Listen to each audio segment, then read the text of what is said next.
জীবনের তাগিদে কত খেলা পিছনে পড়ে যায় সেটা আসলে এই বাচ্চাদের না দেখলে বোঝাই যায় না। আমরা ছোটবেলায় অনেক খেলাধুলা করেছি, কিন্তু তাদের মতো এত খেলাধুলা আসলে কখনোই আমরা পাইনি।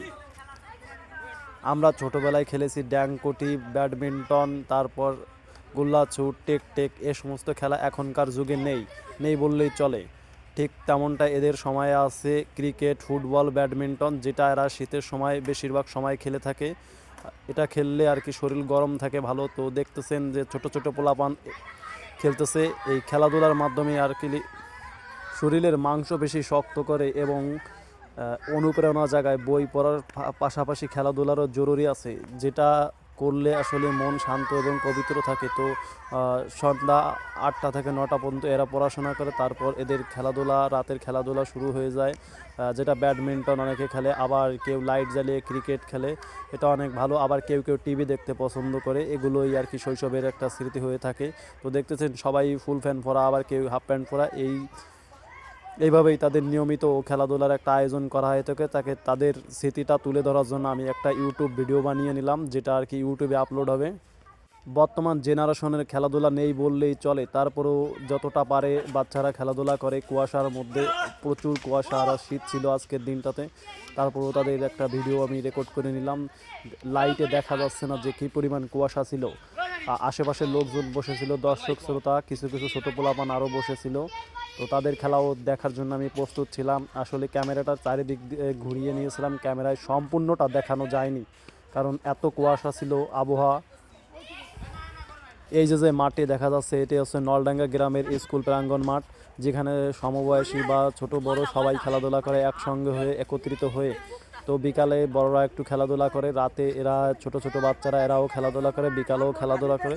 খেলাধুলা করলে আসলে মন মাইন্ড ভালো থাকে, শরীর ভালো থাকে এবং পড়াশোনায় মনোযোগী হওয়া যায়, যে কারণে এরা প্রতিনিয়ত খেলাধুলা করে। এবং পাশে বাচ্চারাও ছিল, দেখতেছেন কী পরিমাণ তারা হাততালি দিতেছে। এটা একটা আনন্দপ্রিয় একটা খেলা। ব্যাডমিন্টন অনেকের ফেভারাইট খেলা, আবার কারো কারো ক্রিকেট, কারো কারো ফুটবল। তো এরকম হয়ে আসে আর কি, যার যেটা প্রিয় খেলা সে সেটা আর কি করে থাকে। তো এটা করলে আর কি মন মাইন্ড শরীরচর্চা অনেক ভালো থাকে এবং খেলাধুলায় মনোযোগী হওয়া যায়, নেশাগ্রস্ত থেকে দূর হওয়া যায়।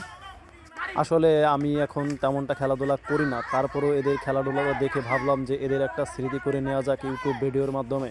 তো যে ভিডিওটা আসলে শ্যুট করলে ইউটিউবে আর কি একটা স্মৃতি হয়ে থাকবে, যে কারণে আমি এই ভিডিওটা শ্যুট করে নিলাম। এই খেলায় ছোট ছোট ভাস্তারা ছিল বা ছোট ভাইরা ছিল। তো সবাই আর কি, এদের নিয়ে আমি আগে অনেক ভিডিও করেছি। সবাই ভালো অভিনয় করে, পাশাপাশি আরও পড়াশোনাও চালিয়ে যায়। তো একজন বলতেছিল যে আমাকে একটু ভিডিও করে দেখাও। আসলে সে বসেছিল আর কি, খেলাধুলা করতেছিল না, তাকেও আমি দেখাইলাম। খেলাধুলা করলে মনে শান্তি আসে এবং প্রফুল্লতা আসে এবং মনোযোগী হওয়া যায়, রক্ত চলাচল ভালো করে, যে কারণে খেলাধুলা করাটা প্রত্যেকটা ছেলের জরুরি এবং কেরিয়ারও দরকার আছে। শুধু পড়াশোনা বা খেলাধুলা করলে হবে না, দিন শেষে একটা টাকারও পরিমাণ অ্যামাউন্টও দরকার আছে, যে কারণে সবারই মধ্যম বয়সে বা তরুণ যুবক বয়সে খেলাধুলাটা ছেড়ে দিতে হয়, পরিবারে হাল ধরতে হয়। অনেক প্রিয় মানুষের খেলাধুলা বা প্রিয় খেলাধুলা ছেড়ে দিতে হয়। প্রতিটা মহল্লায় বা শহরে অথবা গ্রামে দেখবেন কিছু অভিজ্ঞ প্লেয়ার থাকে, যাদের বয়স হয়ে গেছে কিন্তু এখনও তারা খেলাধুলা ছাড়ান দেননি। আসলে এটা একটা প্রতিভা, আসলে তাদের কাছ থেকে অনেক কিছু শেখার আছে। তাদের যে মনোযোগী হওয়াটা বিষয়টা, বা তাদের কাছ থেকে আচার আচরণ, খেলার বিধিবিধি এগুলো আর কি সমস্ত কিছু জানা সম্ভব হয়।